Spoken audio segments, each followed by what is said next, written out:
राष्ट्रीय महामार्ग क्रमांक 3 मुंबई आग्रा राष्ट्रीय महामार्गावरती आपण आता आलेलो आहोत। इथं तुम्ही बघू शकता या खड्ड्यावरती जिथून आपण हाडाखेड बॅरल पासून शिरपूर तालुक्यातून निघून राष्ट्रीय महामार्गाला लागतो त्या ठिकाणी आम्ही आलेलो आहोत। परिवहन विभागाच्या अंतर्गत हा रस्ता येतो।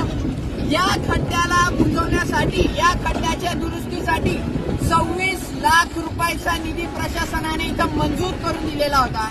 मग आज 26 लाखाचा निधी गेला कुठं हे विचारण्यासाठी आज आम्ही इथं आलोय। अनेक वेळा निवेदनं दिले, अनेक वेळा इथं आंदोलनं झाले, तरी देखील इथं कुठलीही व्यवस्था या प्रशासनाने इथं केलेली नाही। मग त्यासाठी आज शिरपूर ट्रस्टच्या वतीनं आपण 10 लाख रुपयाचं 4x4चं दुकान उभं केलं, तरी त्याची सत्यनारायणची पूजा घालतो।